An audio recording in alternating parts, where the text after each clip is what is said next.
Bueno, habla nuevamente el profesor Carlos Mario Piscal de la Universidad de La Salle. Esta es la continuación de un primer video donde se tocaba el tema de los materiales. En la última parte se había discutido un poco los valores típicos de la resistencia a la compresión en el concreto para el caso colombiano y sus valores equivalentes en libras por pulgada cuadrada. Y habíamos mencionado que esto es lo que se iba a manejar en clase. Perfecto, que el F'C debe ser mayor de 17 megapascales, también ya lo habíamos incorporado en las hojas que venimos desarrollando. Y habíamos también definido que el comportamiento aproximadamente elástico estaba hasta un 45% de la resistencia a la compresión. Perfecto. Entonces, el siguiente aspecto que deberíamos tratar es, como lo había mencionado anteriormente, cuál es esta deformación que corresponde a esta máxima resistencia a la compresión. Entonces, para eso vamos a recurrir al reglamento nuevamente.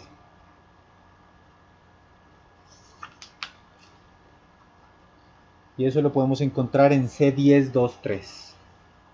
C10.2.3. Vamos a ver. C10.2.3.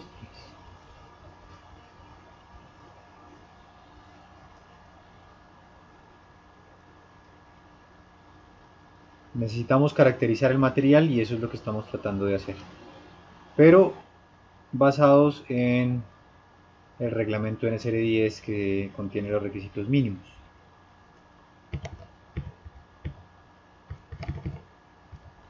C10.2.3.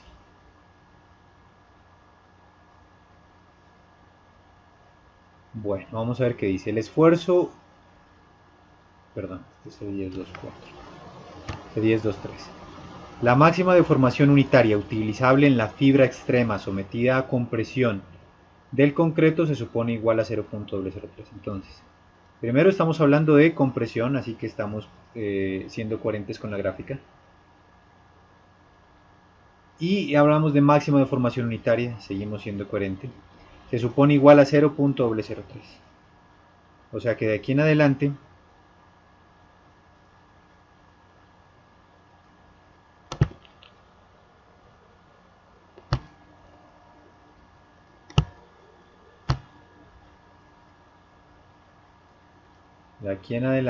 lo que vamos a hacer es que vamos a estipular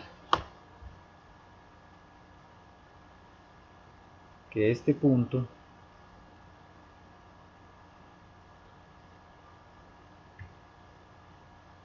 va a ser igual a 0.003. 0.003. Y estos son criterios que yo necesito por favor que se los aprendan de memoria, porque lo vamos a utilizar todos los días casi de aquí en adelante. La máxima deformación unitaria que puede soportar un concreto a compresión es 0.003, la máxima deformación. Y si ustedes se dan cuenta, es totalmente independiente del F'C. Para 3000 psi 0.003, para 5000 psi 0.003. No se puede deformar más de ese valor, cualquier tipo de concreto. El otro aspecto muy importante que necesito que se aprendan es esto. El esfuerzo hasta donde el concreto se puede asumir con comportamiento elástico es el 45% de la resistencia máxima a la compresión. Listo, hasta ahí vamos. Vamos a leer aquí algunos otros aspectos importantes que creo que vale la pena mencionarlos.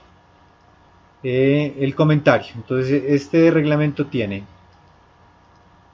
siempre en la parte izquierda lo que es lo que estipula NSR10 y acá en la parte derecha alguna explicación en ciertos aspectos.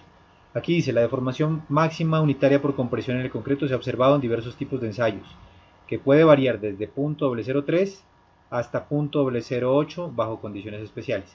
Sin embargo, las deformaciones unitarias a las cuales se desarrolla el momento máximo están normalmente entre .003 y .004 para elementos de dimensiones y materiales normales. Entonces, a pesar de que se puede ir en ciertos casos hasta 0.08, pues bajo las características de los elementos estructurales que nosotros tenemos, pues está entre este rango y se ha estipulado 0.003, obviamente para ser conservador. Vale. Listo. Entonces mucho cuidado, haga compresión. No hemos trabajado a ningún otro tipo de esfuerzos. Ahora, ¿cuál es el otro parámetro que me interesa mucho en el comportamiento del concreto? Es esta relación.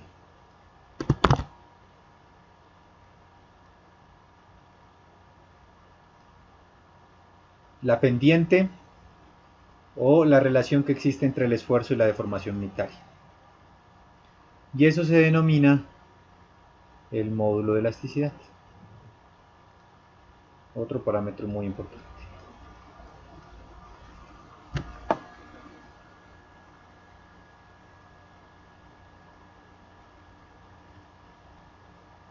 Módulo de elasticidad. El módulo de elasticidad, que se denota por la letra E. Entonces, matemáticamente, pues es la relación que existe entre los esfuerzos y las deformaciones, tal como pueden verlo aquí. Pero físicamente me mide otros aspectos muy importantes. Y lo que físicamente me mide esto es algo que ustedes conocen como rigidez. La rigidez.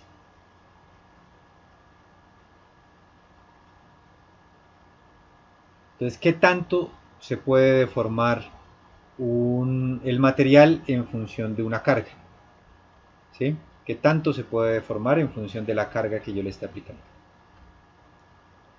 Entonces, para ver esto un poco más en detalle, pues volvamos a hacer nuestra curva y solo pintamos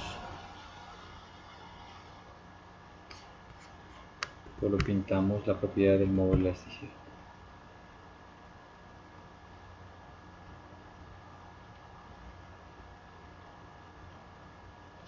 Listo, entonces supongamos que yo voy a tener esta cosa aquí así.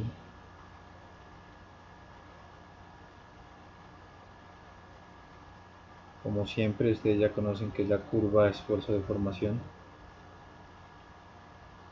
Es importante siempre colocar los ejes, esfuerzo de deformación unitaria. Listo, y supongamos que mi curva me quedó así.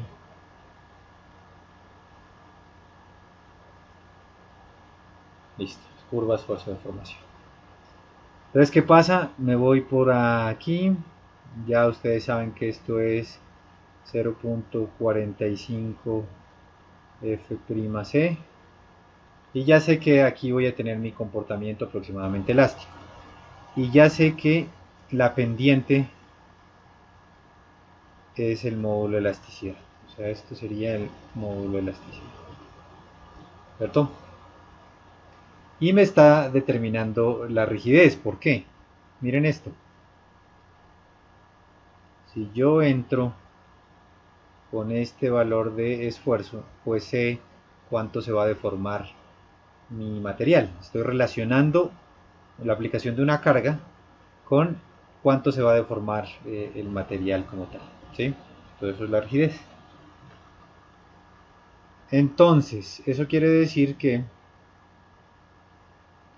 si yo tengo una siguiente curva, como esta que voy a pintar aquí,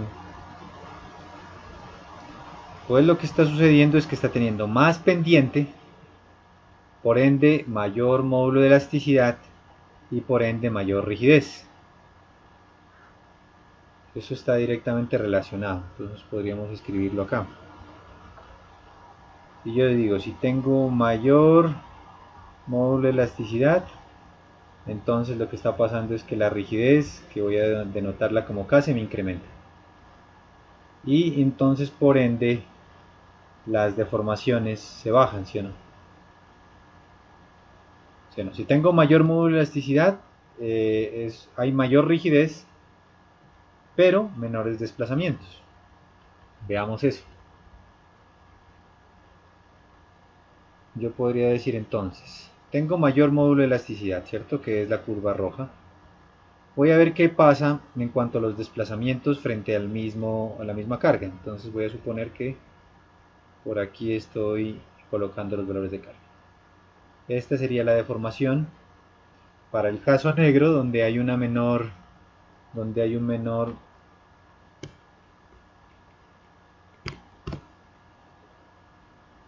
Bueno, teníamos por aquí la primera carga, corta la primera línea que tiene un módulo de elasticidad más bajo que la segunda. Entonces voy a ver qué pasa cuando corto esta de aquí. Entonces, deformación cuando el módulo de elasticidad es bajo. Y esta es la deformación cuando el módulo de elasticidad es alto. Entonces, si se dan cuenta, la deformación cuando el módulo de elasticidad es bajo, la pendiente es baja, pues es más grande que la deformación cuando el módulo de elasticidad se incrementa. ¿Listo? Un aspecto muy importante que me mide la rigidez. Entonces, si la rigidez es la oposición a la deformación y yo requiero que una estructura no se deforme demasiado porque se puede dañar, pues aumenta el módulo de elasticidad del material. ¿Sí? Eso es un aspecto muy importante. Ahora bien, ¿qué ha pasado en cuanto a la determinación de este módulo de elasticidad? Vamos por acá.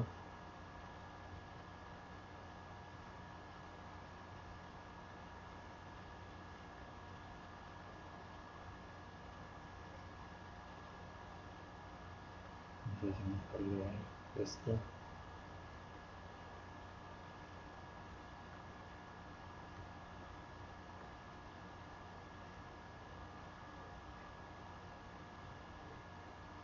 Me queda mucho más organizado.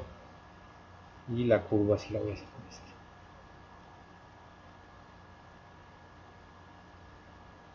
Listo.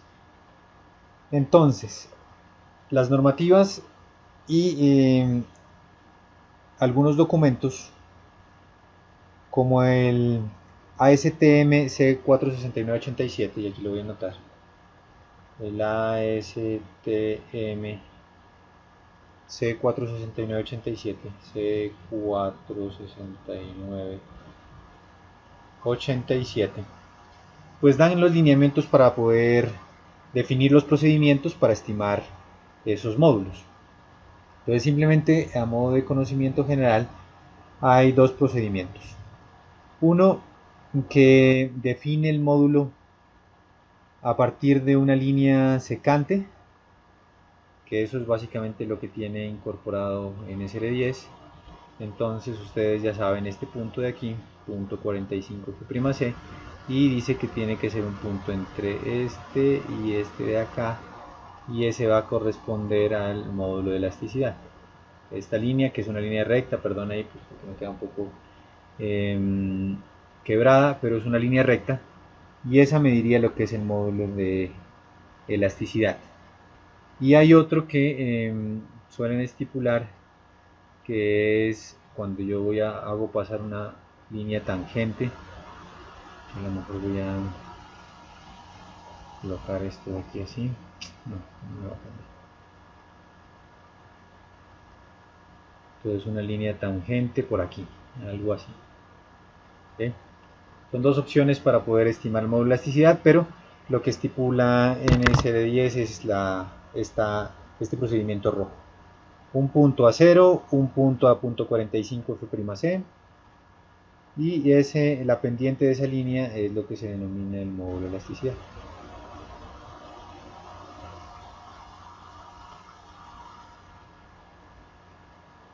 Punto 45 F'C. Listo. ¿Dónde está definido este parámetro tan importante? Está definido en NSR10 en C85. Entonces vamos a verlo un poco. En NSR10 en C85.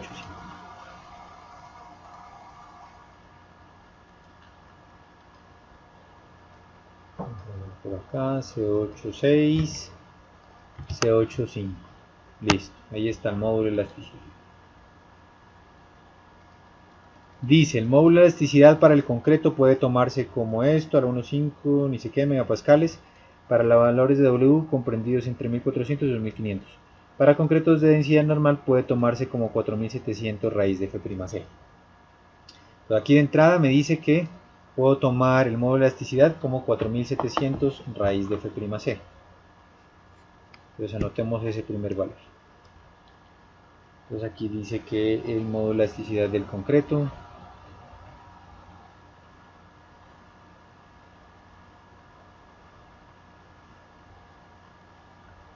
(4700 raíz de F''C). Primera expresión, ¿sí? Y aquí algo muy importante. F''C siempre tiene que estar en megapascales. Así las unidades no cuadren.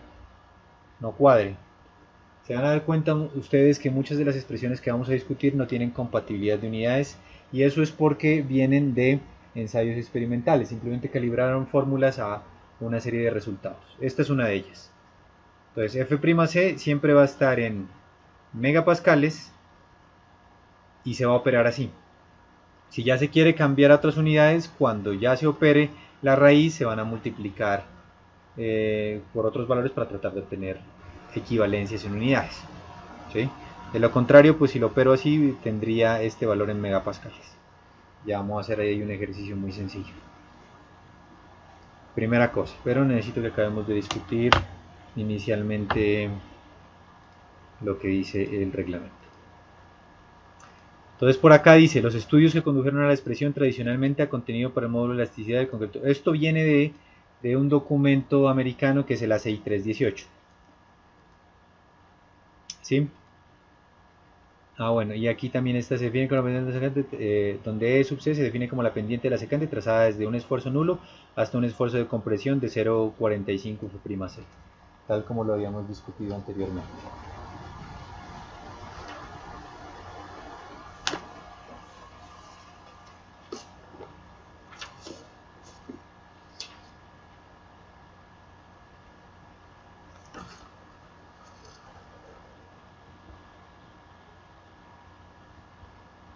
Listo. Entonces, bueno, el módulo de elasticidad del concreto es sensible al módulo de elasticidad de agregado y puede diferir del valor especificado. Los valores medios varían típicamente de 120 a 80% del valor especificado. Yo lo que quiero revisar aquí son varias cosas.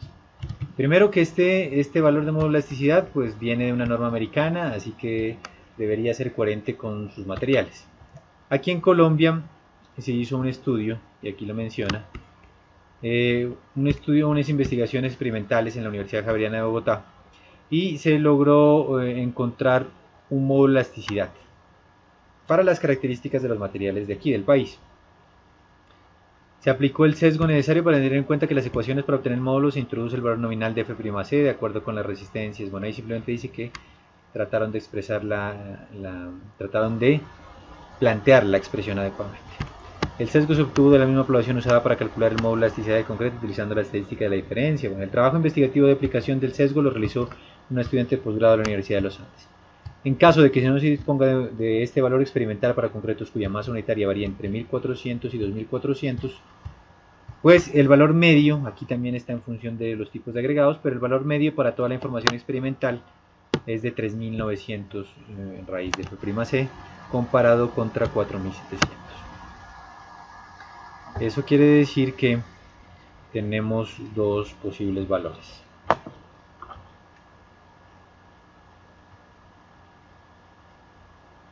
Voy a ponerlo aquí en una sola. Entonces voy a decir que el módulo de elasticidad para el caso de este estudio les dio 3900 raíz de F''C. Nuevamente F''C en megapascales. Entonces la inquietud sería, bueno, ¿cuál de los dos utilizar? Entonces la respuesta a esta inquietud es que se debe utilizar de la norma lo que está en el numeral. Primera razón. Segundo, esto es un comentario y a modo de guía nada más, ¿sí? Por otra parte, si ustedes utilizan este módulo de elasticidad de 3900, pues van a tener más grandes deformaciones y por ende más problemas en el diseño estructural. A día de hoy se utiliza 4700, a pesar de que este estudio diga que para el caso colombiano pues se debe utilizar 3900. Perfecto. El punto importante de esto era definir cuál es el módulo de elasticidad que vamos a utilizar y esto ya lo habíamos discutido en clases previas de análisis estructural, pero en este momento ya es una obligatoriedad que ustedes lo sepan estimar sin ningún problema y se sepan esa expresión de memoria. Entonces, ¿cómo funciona eso? Vamos a verlo acá. Vamos a verlo acá. Por aquí debe haber un cálculo de un módulo de elasticidad. Y ustedes, vuelvo y repito, ya pueden ir implementando lo que vayamos viendo aquí en sus hojas.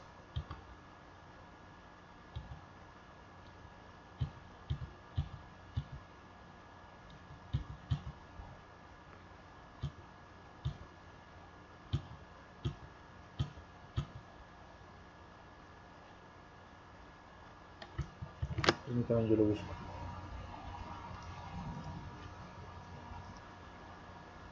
Vale, está aquí. Y si ustedes se pueden observar, para que lo calibren, FC es de 21 megapascales.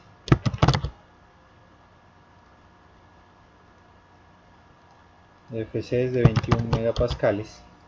Y aquí lo que hace esta operación es simplemente multiplicar 4700 por raíz de FC, que da 21.538 en megapascales. A mí me gusta mucho y se van a dar cuenta que lo van a necesitar, es implementar este mismo, pero en kilonewton por metro cuadrado. Así que esto es simplemente multiplicar eso por 1000. Y esto les va a dar este valor grande.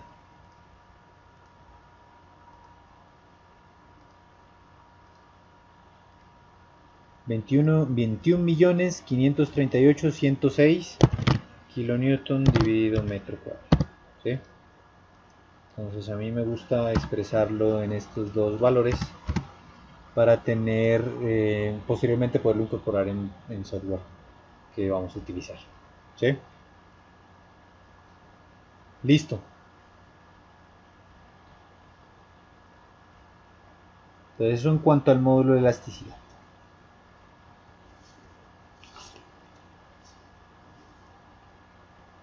Otros parámetros que nos interesa discutir aquí.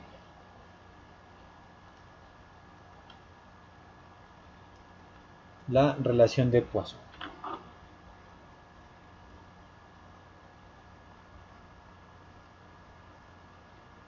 Entonces me interesa que recordemos un poco qué es la relación de Poisson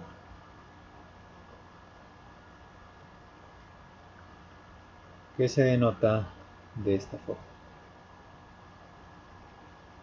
La relación de Poisson. Entonces, ¿qué sucede con esto? Lo que sucede con esto es que cuando nosotros tenemos, por ejemplo, un elemento de este tipo,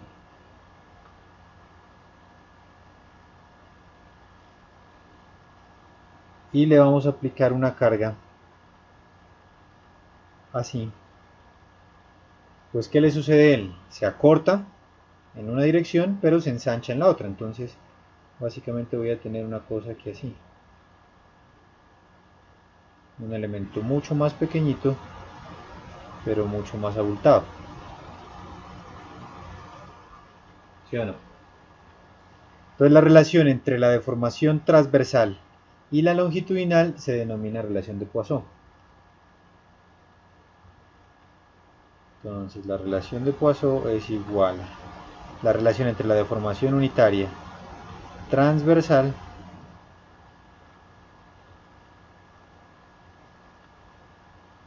y la deformación unitaria longitudinal.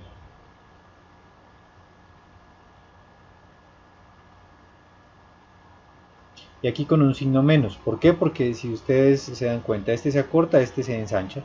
Entonces son opuestas las deformaciones, por ende el signo menos.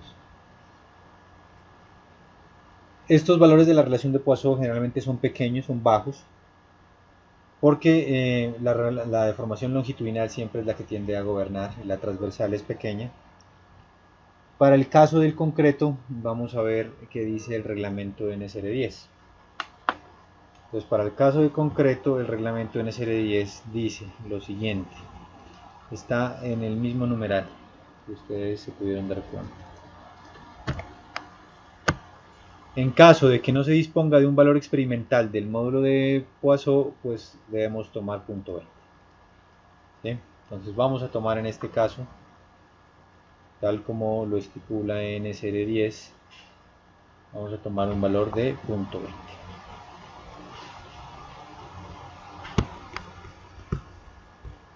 Entonces vamos a decir que en el caso de concreto el valor de la relación de Poisson de aquí en adelante es punto 20. Todos estos parámetros se van a dar cuenta que los programas computacionales que vamos a utilizar los piden, de ahí que necesitamos recordarlos y estudiarlos. Esta relación es muy importante cuando uno quiere diseñar, por ejemplo, presas, losas, túneles, arcos.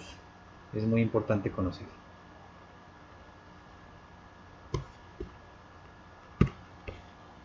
Bueno, hasta aquí hemos hecho un repaso de los aspectos más importantes de la resistencia a la compresión en el concreto. Haciendo un pequeño resumen, hemos visto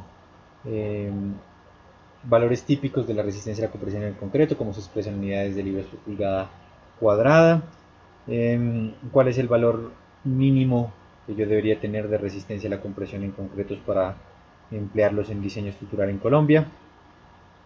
Hemos visto cuál es el valor de la deformación asociada a esa resistencia a la compresión. Hemos visto cuál es el valor del módulo de elasticidad y cómo se estima. Y hemos también hablado de una relación que existe entre la deformación por compresión y la deformación transversal, que es la relación de Poisson. Entonces ahí terminamos todo lo relacionado a la compresión. Muy bien. Entonces, ¿qué hacemos ahora?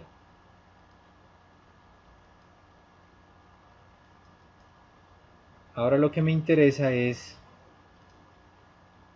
yo tengo nuevamente mis ejes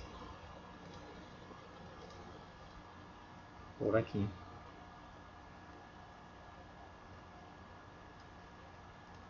Y voy a pintar la curva de siempre.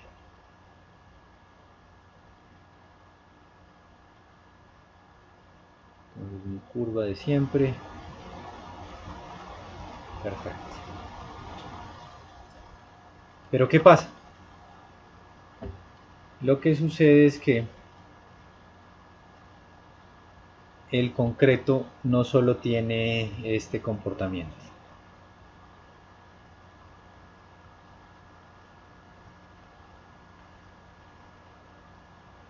Entonces, vuelvo y yo pinto aquí el esfuerzo, la deformación unitaria. Vuelvo aquí y extrapolo un poco estas líneas que están ahí dispuestas. Voy a prolongarlas un poquito más. Voy a decir que bueno, esto comienza a molestar aquí.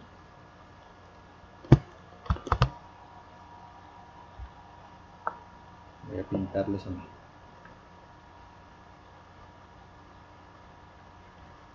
Entonces lo que sucede es que esto continúa por acá y esto continúa por acá. Listo. Entonces esta es la zona de compresión.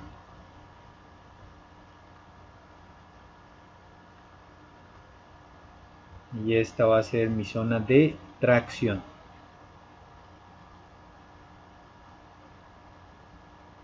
Y eso es lo que vamos a estudiar en este momento. Entonces hemos estudiado todo lo que de compresión, pero pues el concreto también resiste algo de tracción.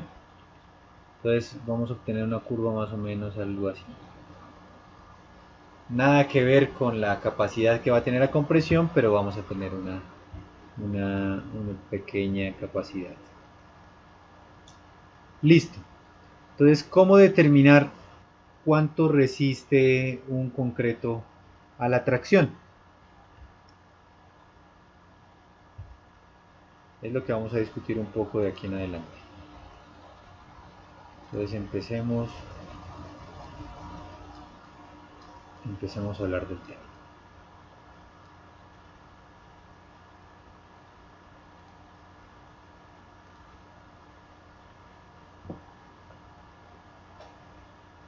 Entonces, resistencia a la tracción del concreto.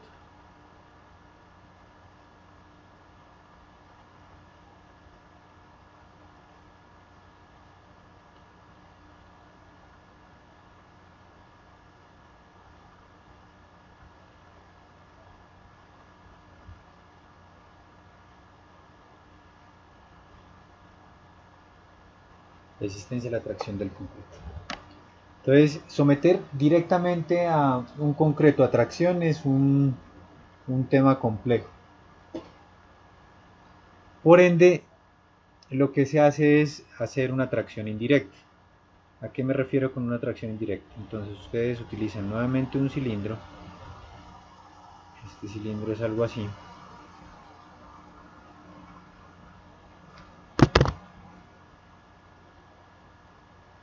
El cilindro sería algo así. Bueno.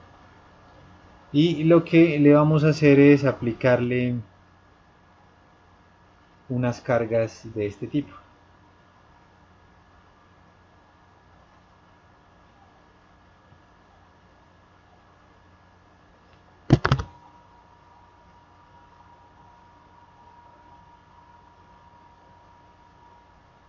¿Sí? Entonces a este cilindro yo voy a pintarlo por acá, lo voy a sacar una sección transversal de él. Este sería la cara cilíndrica que tengo de él. Y entonces, ¿qué va a pasar al tener estas cargas aquí aplicadas? Entonces, lo que va a tender a hacer esto es a ensancharse, tal como lo miramos en relación de Poisson. A esto a hacerse para allá y esto a hacerse para allá. Entonces, miren que indirectamente estoy traccionándolo. Y por ende va a haber una fisura por aquí debido a una tracción, pero es una tracción indirecta. No es una tracción directa, no es llegar y alar este cilindro de concreto como tal, porque eso puede generar otro tipo de esfuerzo, sino sería una tracción pura como tal, y esto es lo que trata de representar ese fenómeno. Entonces, esto tiene un diámetro D y esto tiene una longitud L. Perfecto. Entonces, ¿cómo se puede estimar la resistencia a la tracción? Mediante este ensayo que se llama el ensayo brasileño. Lo que se hace es decir que la resistencia a la tracción, que de aquí en adelante la voy a denotar como FCT, va a ser igual a 2 veces P, que ya les indico en el dibujo que es P, que es la carga, dividido entre pi por el diámetro por una longitud. ¿Sí? Y esto es P. Esto es P. Entonces, ¿qué tengo yo? Pues tengo la información de la carga, tengo el diámetro y tengo la longitud y puedo calcular cuánto me va a resistir a tracción, denotado como FCT. Si no se puede realizar este ensayo, entonces esto digamos que es la opción 1. Hablemos de una opción 2. Y la opción 2 es decir que el FCT es igual a 0.48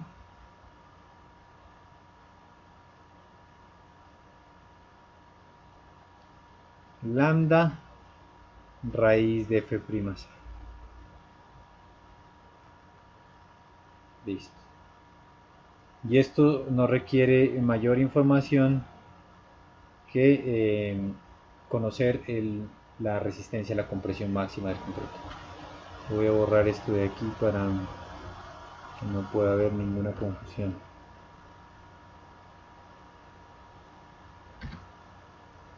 Entonces esto es 0.48 raíz de f'. Listo. Y no se puede presentar ninguna confusión. ¿Qué es lo único que no conoceríamos de aquí? De la resistencia a la compresión la conocemos, ya sabemos que dentro de la raíz va con megapascales en las unidades. Lo que no conocemos de aquí es esta variable. ¿Sí? Y vamos a aprovechar y la discutimos, y lambda está en C86. C86 de NSR10. Pues vamos a ver qué dice C86 de NSR10.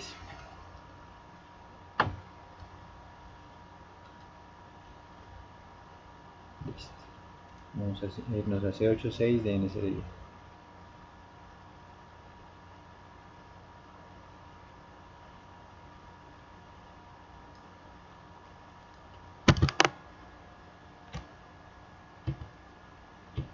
C83, C84, 5, C86 de NSR10.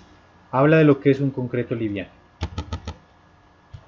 Entonces dice, para el uso de un concreto de peso liviano debe emplearse el factor de modificación lambda como multiplicador de raíz de f', tal como lo hemos acabado de ver en la expresión.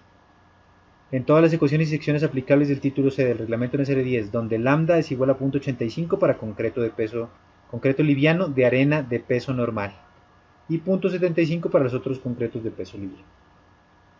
Entonces aquí menciona algo importante: concretos de peso liviano. Entonces la siguiente pregunta sería, ¿qué es un concreto de peso liviano? Entonces un concreto de peso liviano es aquel que tiene sus agregados con estas características, y son utilizados generalmente para edificaciones muy altas donde se requiere de alguna forma reducir el peso de la estructura. En Colombia este concreto no es de mucho uso, de acuerdo a lo que yo he indagado.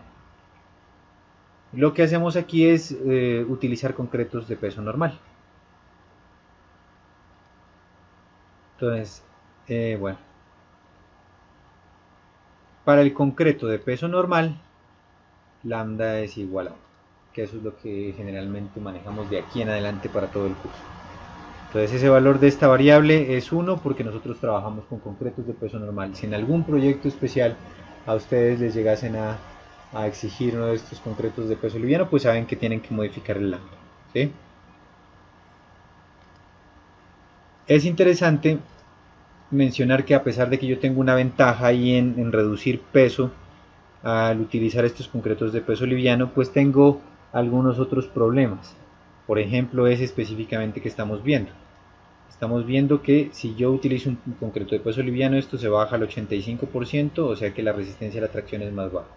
Y se van a dar cuenta más adelante que muchos esfuerzos resistentes son así, más bajos que los calculados con un concreto de peso normal.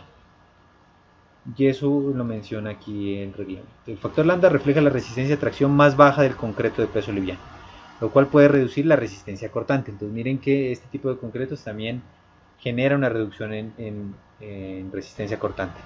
Propiedades de fricción, resistencia al hundimiento, la adherencia entre el concreto y el refuerzo, y aumentar las longitudes de desarrollo en comparación con el concreto de peso normal de igual resistencia a compresión. Entonces se incluyen dos procedimientos alternativos para retener, bueno, ahí simplemente cómo se puede estimar este valor, nada más. Entonces perfecto, podemos continuar aquí. Ya sabemos que este valor es 1 de aquí en adelante porque utilizamos concretos de peso normal. Y la última opción que nosotros podríamos tener para la estimación de esta resistencia a la tracción, cuando la tracción se trata de representar de forma directa, es decir que la resistencia a la tracción es simplemente un 10% de la resistencia a la compresión.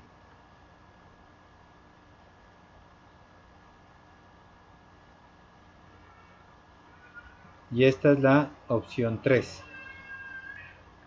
Esta es la opción 3. Esta es la opción 3. Entonces tenemos al momento 3 formas. Entonces, si me devuelvo un poco a mi curva, pues este vendría siendo el FCT. Entonces, yo lo que tendría en cuanto a esfuerzo se refiere es que este punto de aquí viene a ser la máxima resistencia a la tracción que tendría el material, y este de aquí sería la máxima resistencia a la compresión que tendría el mismo. ¿Sí? Cuando estamos hablando de tracción directa.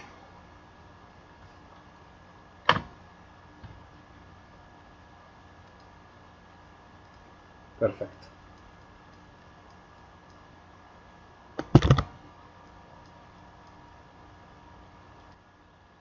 Bueno, el siguiente tema que deberíamos tratar es la resistencia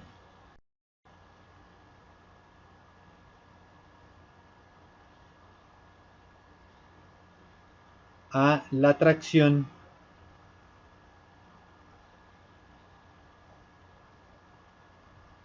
por flexión.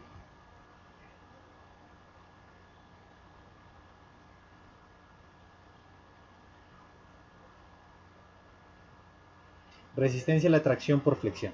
Ese es el siguiente tema que deberíamos tratar. Entonces miren que anteriormente hablamos de tracción, pero tracción directa, tratando de representar que yo estoy alando ese bloque de concreto.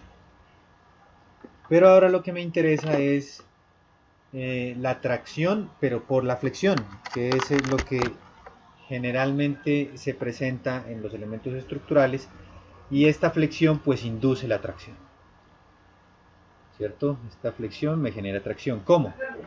Entonces ustedes recuerdan que, voy a mover esto un poco hacia arriba,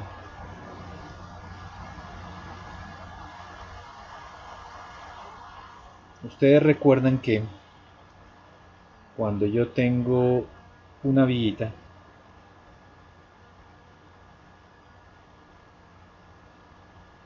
entonces tengo por aquí este elemento, tengo por acá este elemento, listo.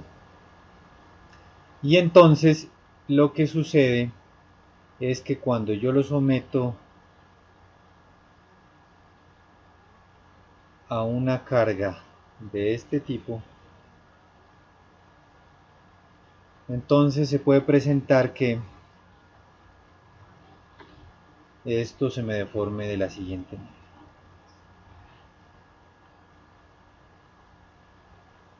Esto se me deforme de esta manera. Listo. Entonces voy a tener por aquí una compresión en las fibras y voy a tener por aquí una tracción en las mismas, ¿cierto? Entonces miren que esto es flexión, porque se me van a presentar unos momentos flectores por aquí, pero esta flexión me genera tracción y por ende fisuración o problemas en el concreto. Entonces esto es básicamente lo que sucede. Yo nunca o generalmente no voy a tener elementos estructurales sometidos a tracción directa, pero sí a tracción por flexión. Entonces, ¿qué pasa en ese caso? ¿Qué pasa en este caso?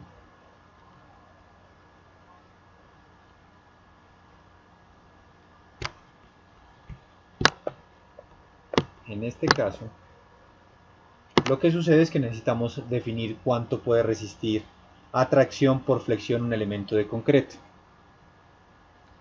Entonces hay varias opciones como en los casos anteriores y una de ellas, voy a ponerle que la primera que vamos a estudiar, es decir que el esfuerzo de fisuración por tracción debido a la flexión, que se denomina FR, es igual a 0,62 veces lambda raíz de F'C. ¿Sí? Esa es la primera opción. Decir que el FR es 0,62 lambda raíz de F'C. Entonces comparemos esto con este esfuerzo que teníamos acá en el caso de... Vamos a compararlo con el caso de este acá. Entonces aquí dice que cuando hay tracción directa es 0,48 y cuando es tracción por flexión 0,62. Entonces un poquito más de resistencia a la tracción cuando se produce por la flexión. ¿Sí? La siguiente opción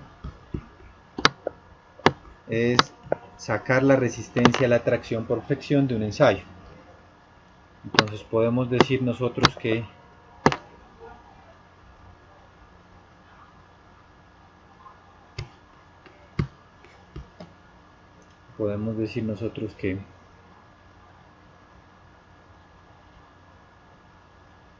podemos someter una viga a dos cargas. Va a ser una carga P por aquí, otra carga P por aquí.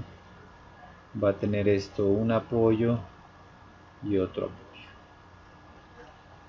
Y esto va a ser a L tercios, ubicada cada carga. L tercios y L tercios. ¿Sí? Entonces, ¿qué pasaría con el diagrama de cortante de esto?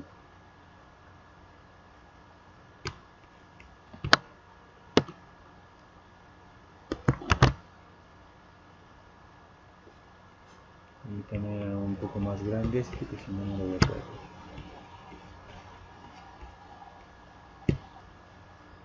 Listo, ahí ya estamos. Entonces, ¿qué pasa con el diagrama de cortante de esto? El diagrama de cortante de esto pues sería algo más o menos así. Sería así, subiría, esto sería P, ¿no?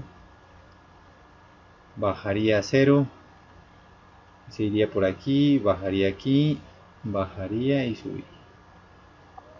De paso aprovecho para mencionarles que la resolución de vigas de este tipo es algo que yo requiero para el desarrollo del curso, así que por favor practiquen la resolución de el análisis estructural de vigas, diagramas de cortante y momento. Esto sería el diagrama de cortante y el diagrama de momentos, pues si esto es más menos, y esto es otra condición que necesito que apliquen siempre, la convención para el diagrama de momento siempre va a ser menos más. De aquí en adelante voy a eliminar todos los diagramas que vea con la convención más menos.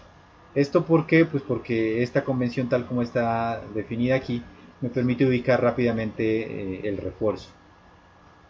¿Sí? Entonces esto sería por aquí. Esto sería PL tercios, ¿cierto? Y esto sería menos PL sobre 3. Entonces esto quiere decir que voy a bajar aquí PL tercios, que me voy a ir constante y que voy a subir hasta 0. Entonces si ustedes se dan cuenta, esta zona queda libre de cortante y queda sometida a un momento constante que va a ser PL tercios. De ahí que se configure tal como está aquí mostrado en el esquema. Y esto me permite pues analizar toda esta figura a momento principalmente y saber en función de esto cuál va a ser el esfuerzo de fisuración por tracción debido a la flexión a partir de la siguiente expresión. Entonces yo puedo decir que el esfuerzo de fisuración por tracción debido a la flexión es igual al momento que me va a resistir o que le estoy aplicando aquí por Y sobre la inercia. Entonces Y es la distancia desde el eje centroidal a la fibra máxima en tracción Inercia ya lo saben ustedes, y momento, que es el que estoy estimando aquí. Entonces esta sería la opción 2, pero como se pudieron dar cuenta, la más sencilla de aplicar es la opción 1, porque a partir de la resistencia a la compresión yo puedo sacar el esfuerzo de fisuración por tracción. Listo. Entonces de aquí en adelante, y me voy a volver un poco allá donde estaba para anotar eso.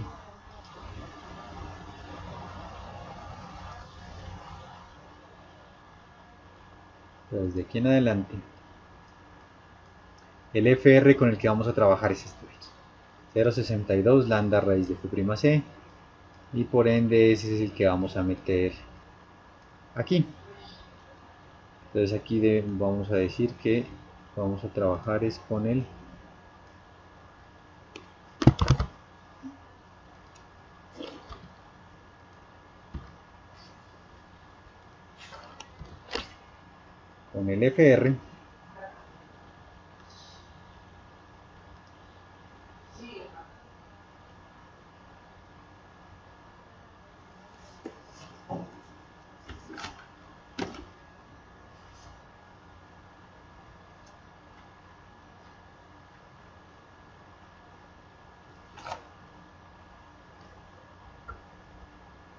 FR,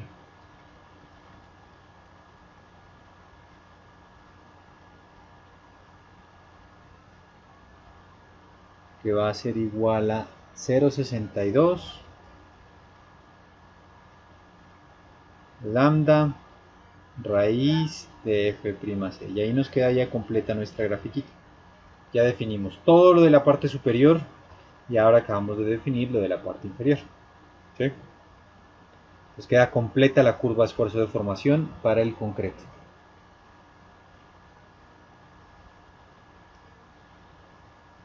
Listo.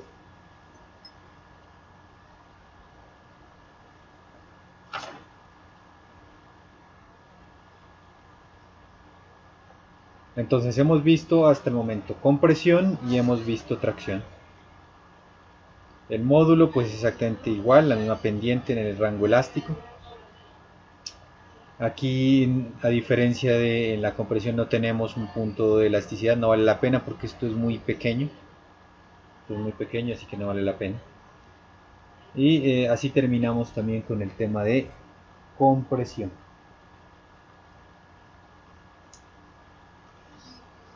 Compresión, tracción, perdón.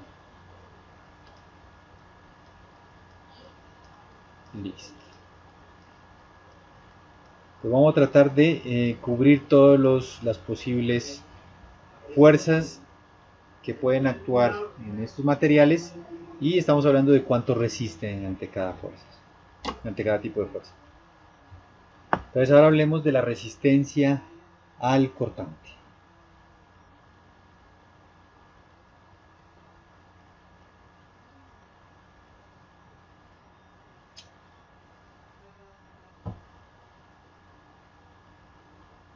Resistencia al cortante.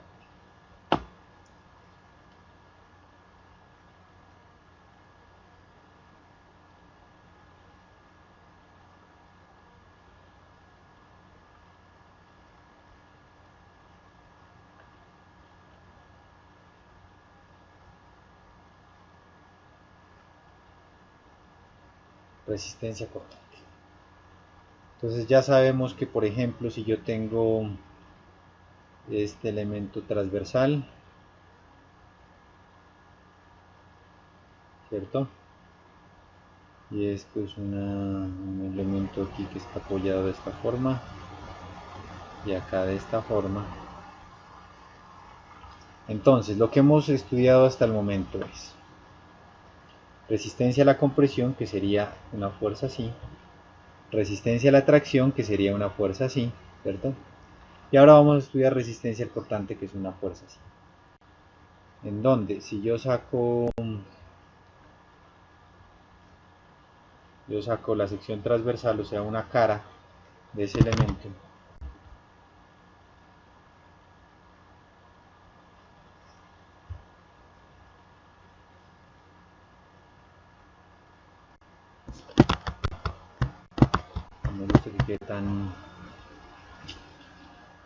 no se quede tan torcido, pero siempre me queda.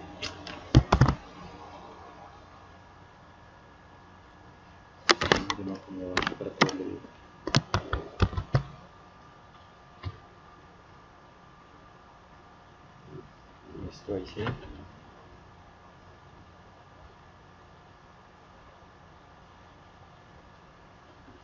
Listo.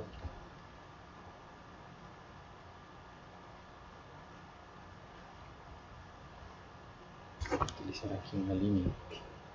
No va a quedar muy torcido.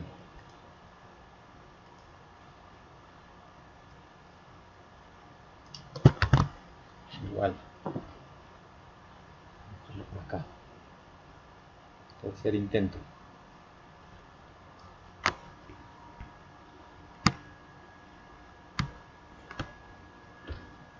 Un transversal que quiero dibujar es algo aquí así, algo aquí así, algo aquí así y algo aquí así.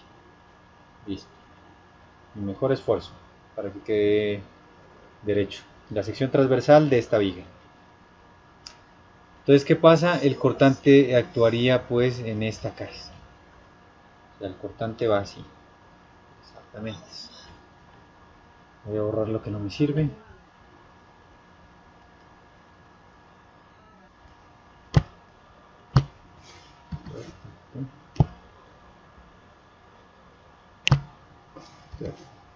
Listo.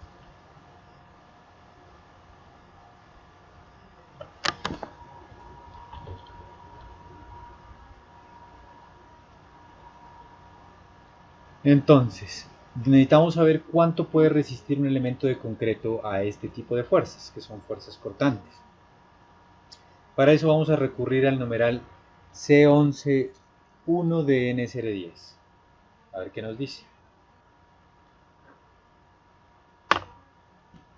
C11.1 de NSR10. Entonces,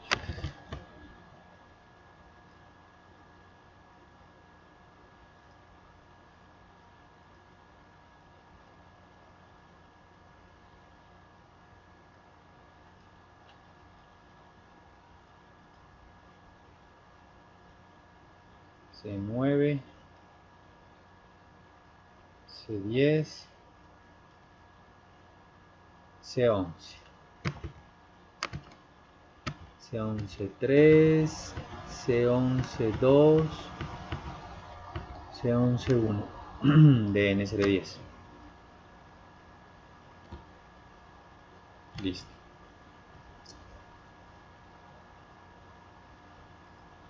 Entonces aquí me dice cuánto resiste el concreto reforzado a cortante. Y me dice que hay una parte que lo va a resistir el concreto y eso es lo que me interesa a mí, se denota como B sub C. Entonces vamos a buscarlo.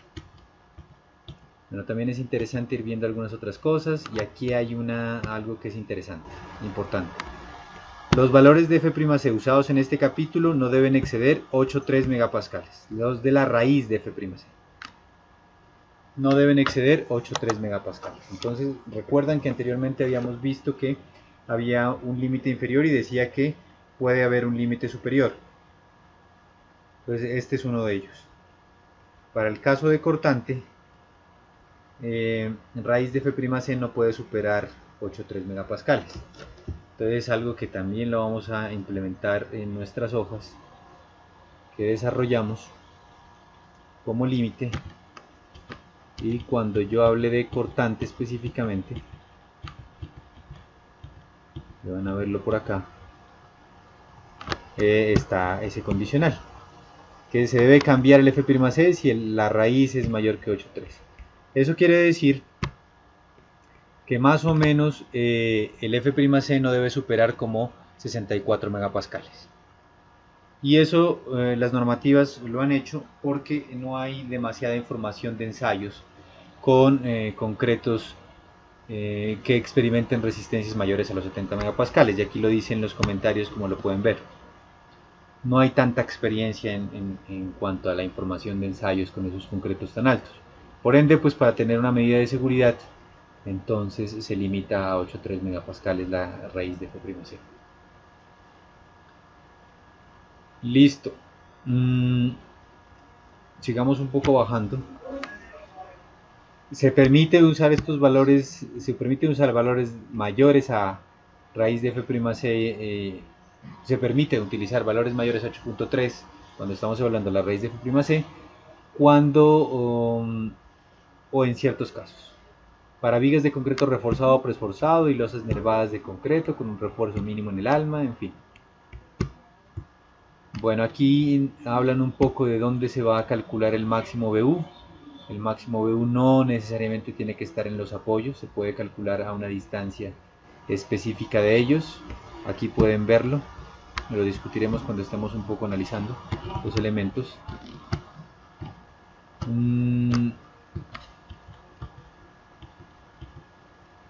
Listo.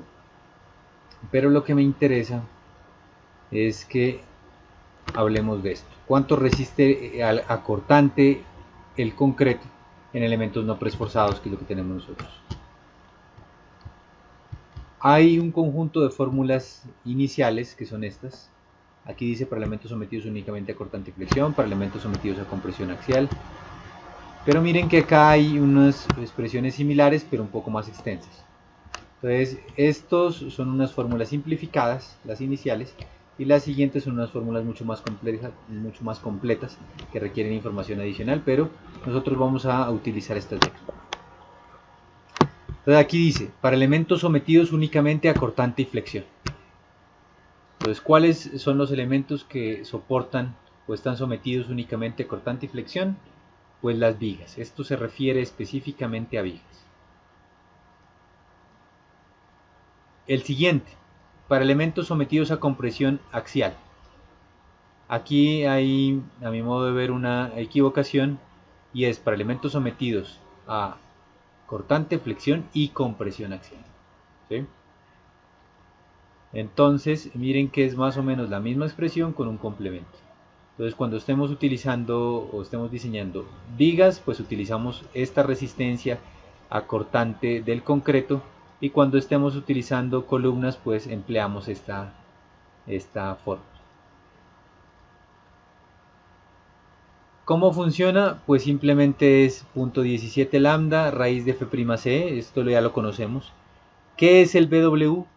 Es el ancho, mucho cuidado con eso. ¿Y qué es el D? Es la altura efectiva, y en eso nos vamos a concentrar un poco ahora enseguida. Entonces, esto es el ancho de la viga, en este caso estamos metidos en vigas, y D es la altura efectiva de la viga. Desarrollemos esa primera expresión y la discutimos.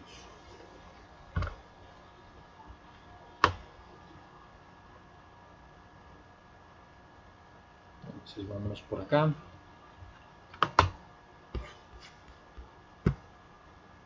Vámonos por acá. Entonces nos dice el reglamento NSR10 que para elementos únicamente sometidos a flexión y corte, como ya sabemos que están sometidas las vigas, pues el B sub C es igual a .17 lambda raíz de f'(c) BW por D. Entonces, ¿qué sería el BW? Pues este sería el BW. Y el D, que es lo que vamos a discutir, es la altura efectiva. La altura efectiva.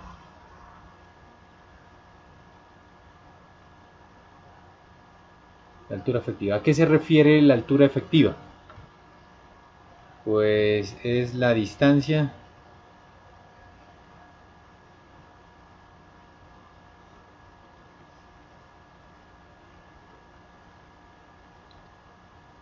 del centro del refuerzo en tracción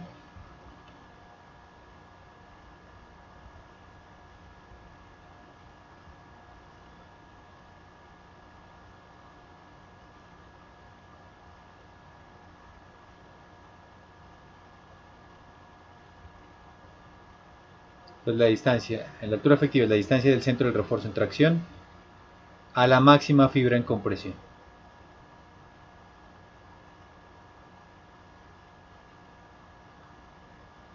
la máxima fibra en compresión.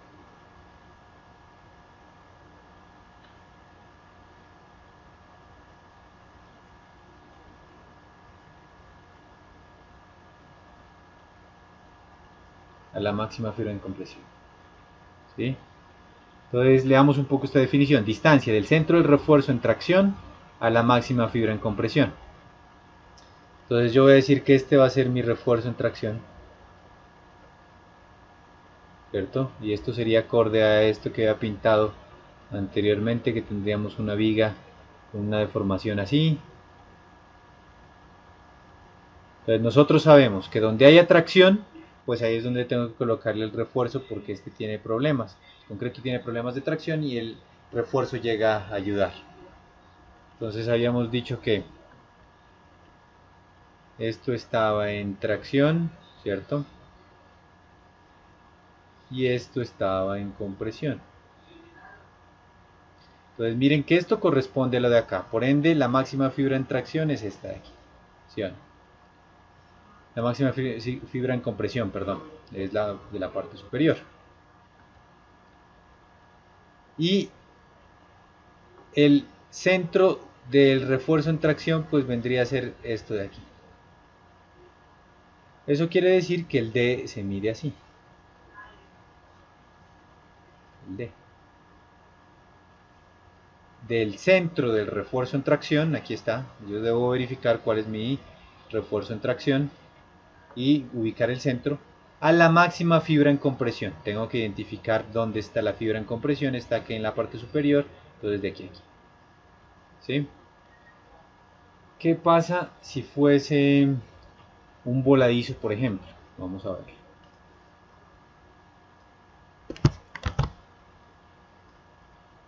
Entonces supongamos ahora que tenemos un caso donde tenemos esto aquí. Tenemos esta viga,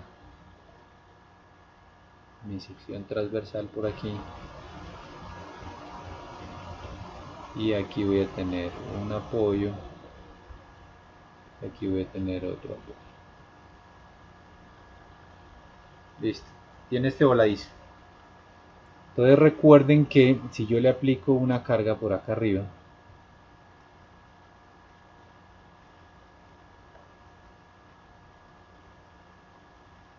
entonces eso va a tener un momento más o menos de este tipo.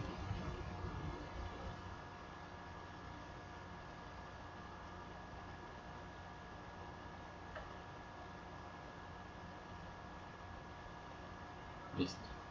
Entonces va a tener un momento positivo y un momento negativo. Aquí ya pintamos lo de tracción-compresión, y entonces acá ¿qué pasaría? Acá sucede totalmente lo opuesto. Entonces tracción en la parte de arriba y compresión en la parte de abajo. ¿Sí? Voy a tratar de pintar aquí punteado todo. Esto para hacer algo similar a lo que hice anteriormente.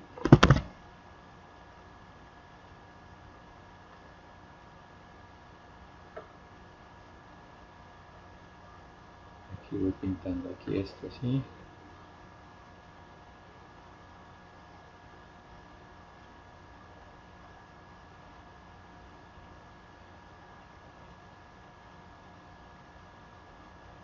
Listo. Entonces, ¿qué pasaría acá abajo? Acá abajo ya dijimos tracción, tracción, compresión, compresión. ¿Qué pasa aquí? Esto es tracción y esto aquí es compresión. Entonces pasa todo lo opuesto a esto que acabamos de mencionar acá, ¿no? Tenemos en este punto compresión en la parte inferior y tracción en la parte superior, ¿sí? Entonces si yo tengo mi sección transversal, por aquí,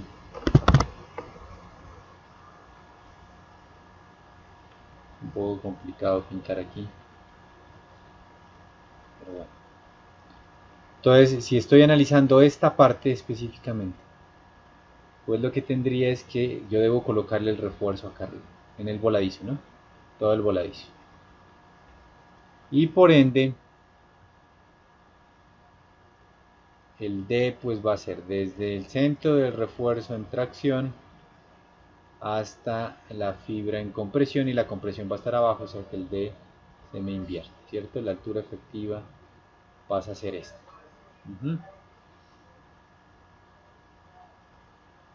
Vale, entonces si nos devolvemos un poco aquí,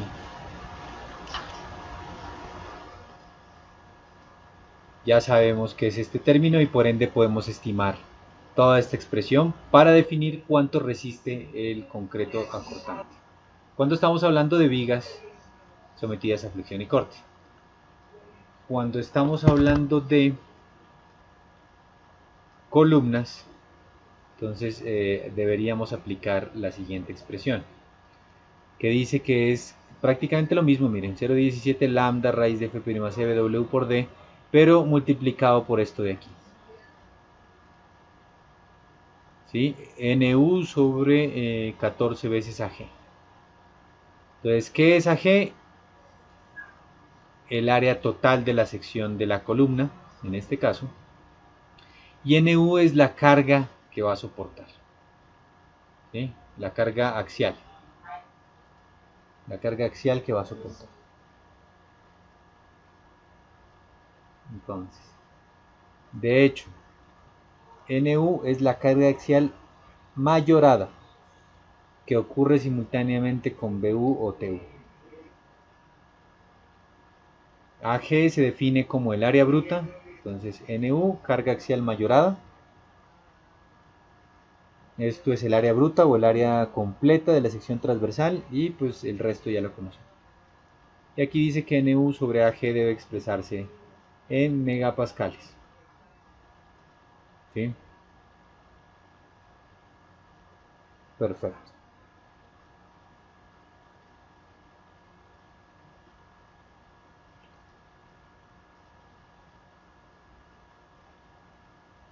Entonces, miren que aquí lo que estamos haciendo es siempre incrementar esta expresión por un factor que va a ser mayor que la unidad.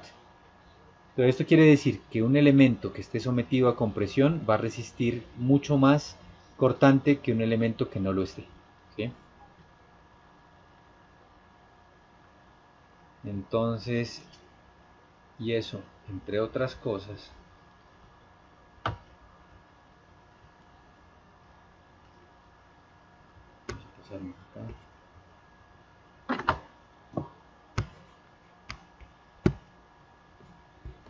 entonces lo que sucede con eso es que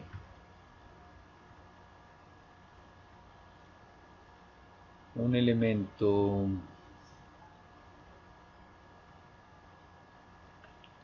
de este tipo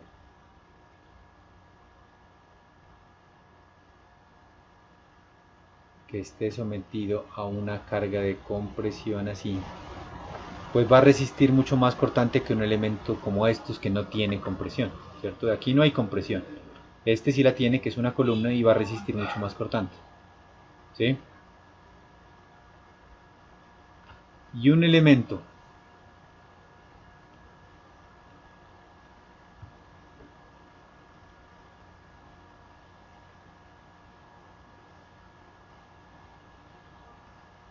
que ahora, en lugar de estar sometido a compresión, pues está sometido a tracción, pues miren lo que dice el reglamento. Para elementos sometidos a tracción axial significativa, B sub C debe tomarse como 0. O sea, asumimos hipotéticamente que este elemento no resiste nada de cortante, que este elemento resiste mucho más que un elemento que no está sometido a compresión. Y ahí tenemos las expresiones para poder estimar el cortante, que por favor pues las deben copiar en sus apuntes para tenerlas, porque las vamos a utilizar. ¿Sí?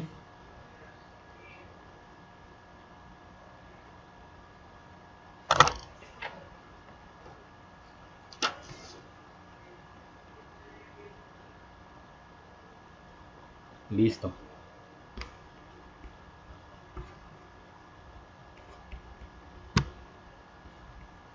Entonces, si ustedes recuerdan un poco Poisson, cuando tienen este elemento sometido a compresión va a haber un abultamiento de esto y eso va a ser una fuerza opuesta al cortante.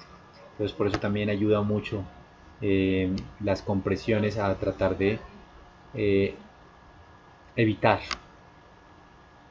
o tratar de aportar a la resistencia cortante. Aquí pasa todo lo contrario, pues está en la misma dirección del cortante porque estoy alando y eso se está reduciendo la sección transversal, por ende es como si apoyase yo al cortante.